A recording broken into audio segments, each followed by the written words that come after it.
What's happening, MCU fans? In this video, Phil marks out about Daredevil Born Again episodes 1 and 2. Let's get into it. Thank you for finding the time.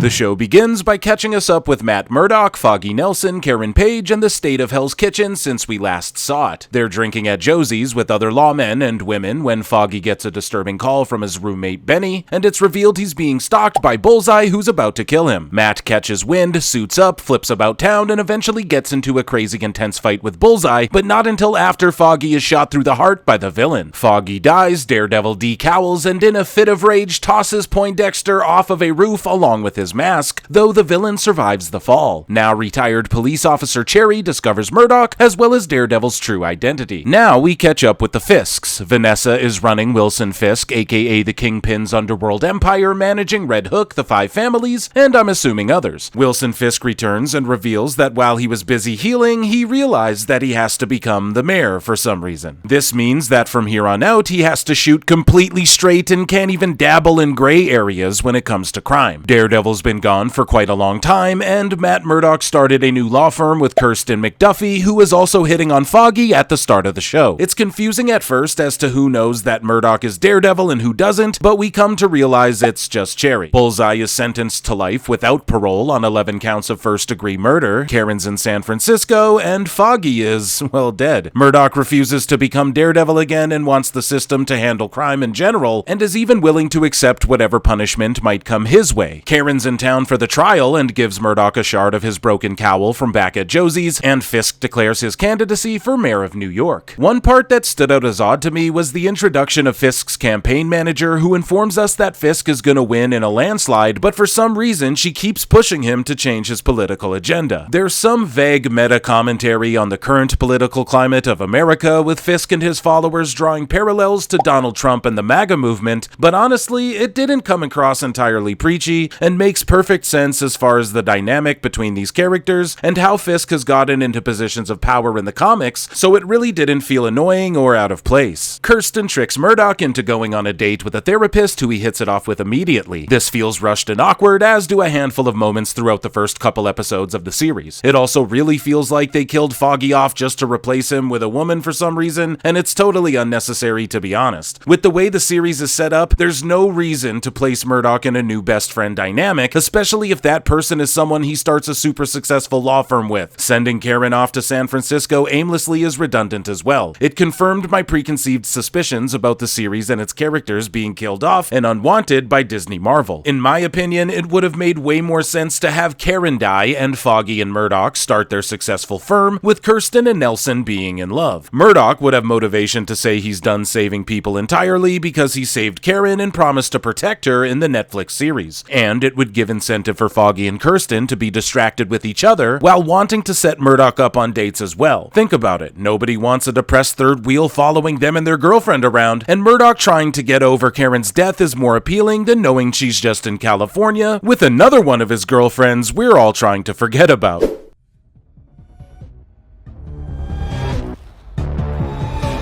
You need to back off. This way, you'd still have the bromance appeal that so many love, the motive for Murdock to not want to save people anymore and stop being Daredevil, a better reason for Matt wanting to find love, and a reasonable explanation for fans of the previous series. But I guess in Disney's MCU, Karen just up and left Matt when he seemingly needed her most. Anywho, there's a girl behind a camera called the BB Report asking people questions on the street, social media style throughout the show, much like the radio shows did in the Netflix series Luke Cage and Jessica Jones. Also, it was mentioned briefly that White Tiger is a known hero vigilante roaming the streets as well, and his identity is unknown. In real life, actor Camar de los Reyes portrayed White Tiger, and unfortunately, he tragically passed away from cancer in 2023 after filming all of his scenes for the series. Rest in power, Camar, the White Tiger. Murdock sees Fisk in public and requests they go face-to-face, which they accomplish by sitting down privately at a secluded diner. Murdock warns Fisk that if he ever steps out of line, Daredevil will be there, and Fisk says he will not not tolerate people running around in silly costumes when he becomes mayor, and the two part ways. Wilson Fisk gets elected as mayor in the very next scene, but the audience finds out about it while Murdock is just walking down the street on a date with the therapist lady. It felt very rushed. There's awkwardness between Wilson and Vanessa, and Fisk reveals to his wife that he knows about a gentleman named Adam who Vanessa was having an affair with while Fisk was away. Poor Adam. Vanessa asks Wilson not to kill Adam, which means at some point Adam is definitely going to die. Poor Adam. The therapist girlfriend lady drops a random F-bomb at the end of episode 1 that really felt forced and out of place, and that's coming from an asshole like me who cusses like a fucking sailor. See how weird that felt? So now everything's set up in place and we're off to the races.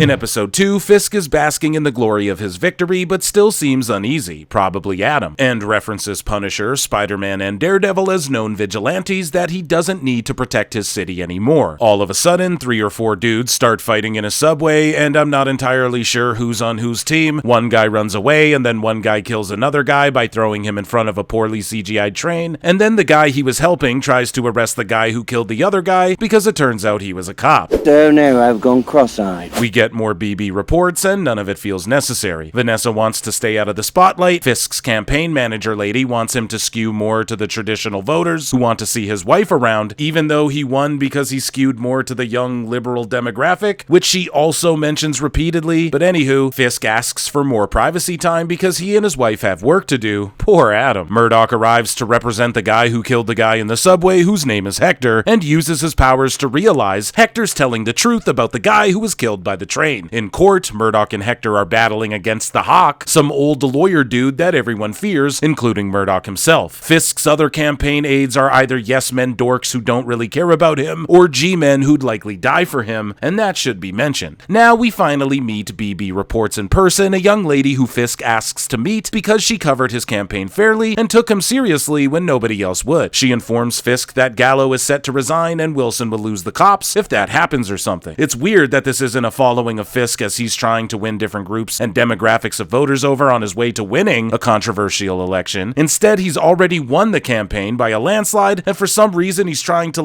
win over the people he's already won over or something. I understand wanting to keep your voters happy, but he already won the election. Realistically, he could just sit on his ass for 2 to 4 years before anybody ever smartened up to it. I digress. Some sketchy weirdo is at the therapist lady's random book signing and asks her for help. Fisk's lackey, who gives off Agent from the Matrix vibes, is there too, in a threatening fashion. At a cop's funeral, Fisk gets into a really cheesy argument with the aforementioned Gallo, who says he detests Fisk and even calls him the Kingpin for the first time in the series. Seriously though, dude, go back and watch how terribly cheesy this argument is. It's hilarious. Kirsten and the cop, who know Daredevil's identity, are snooping around Hector's apartment, where they find his White Tiger outfit. That's it. That's the reveal. Murdock is on another date. Murdock gets a call or text that Hector is White Tiger. Murdock informs Hector that he was informed, and Hector reveals he has no extra powers, no special suits or magic amulets. More on that in a second. He's just a former military man who takes justice into his own hands, or paws. Get it? No, but seriously, he kicks ass. In the comics, the White Tiger shares the same name as his MCU counterpart, Hector Ayala, an Empire State University student who doesn't have any natural powers, but garners greatly enhanced physical abilities when discovering the 3 Jade Tiger amulets. So even though Murdock is now doing flipsy daisies all over town, maybe Disney Daredevil is still staying more grounded than we had all anticipated. Kingpin tries to strike a deal with the cheesy Commissioner Gallo, but the two seem to still have beef. Fisk has evidence of the Commissioner's love child with his side piece, and shit's about to get messy. You are not the father. The judge grants the motion that Hector's life was White Tiger can't be discussed in court, which is fucking crazy when you think about it. Murdock meets up with knockoff Commissioner Gordon Cherry, and they talk aggressively while looking off at the water like in every good crime show. Cherry tries to provoke Murdock into bringing back the Daredevil. Murdock takes another walk and listens into a church as he contemplates his role in all of this. Earlier, when Fisk and Murdock were at the diner, Matt reminded his foe of how he was raised in his faith as well. Going into this series, I heard rumors online that Disney was moving away from Daredevil's Catholicism, which I didn't pick up on at all. In fact, the opposite. It was referenced twice in 2 pivotal moments across both episodes 1 and 2, and although he didn't physically go into a church like he often did in the Netflix series, I feel like that's that's more a matter of Disney Marvel rushing things than anything else. Nothing significant really gets enough time to breathe so far in this show, and I'm curious to see if that changes as the series progresses. Anyhow, Fisk and Vanessa are in therapy recapping the past, and you can tell Fisk is going to lose her and snap. Poor Adam. Also, Fisk's therapist turns out to be, you guessed it, Murdock's therapist author girlfriend lady. Yay, coincidences. Murdock goes to save his key witness who's about to be murdered, and this is where things really pick up. Murdock ushers the key witness off and welcomes the killers in, urging them to leave. These assassins turn out to be real sick bastards as they start beating the piss out of Murdock and are ready to finish him off, no diddy. This is when Murdock snaps and finally unleashes the devil in a devilishly gory beatdown where Disney surprisingly didn't hold back at all. Also, Murdock may have straight up killed these dudes, and no, I am not kidding. Before my overall thoughts, at one point during one of the episodes, I've heard mention online about one of the dirty cops having the Punisher symbol tattooed on his hand, which if that's the case, that's really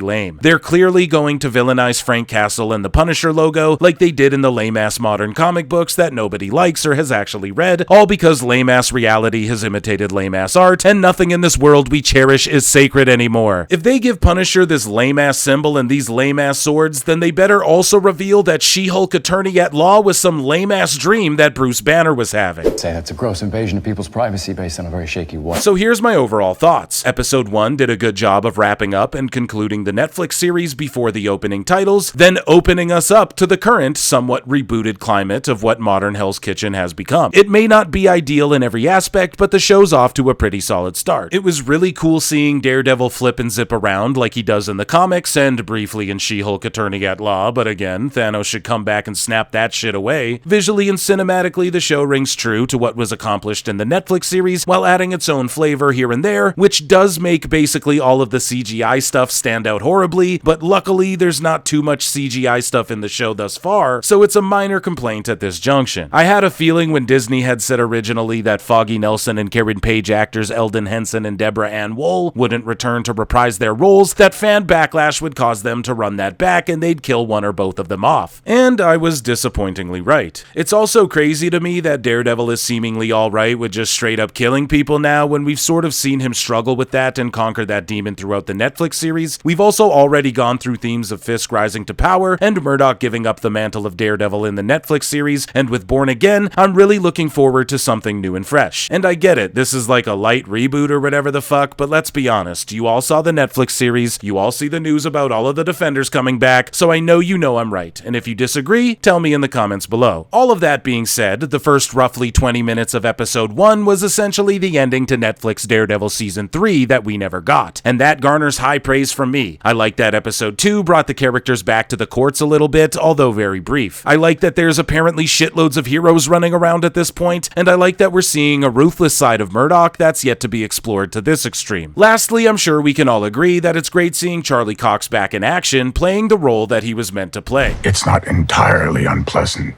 seeing you again. Phil marks out when you hit the like and subscribe button, so do that, and I'll see you all in a few with my review for Daredevil Born Again Episode 3.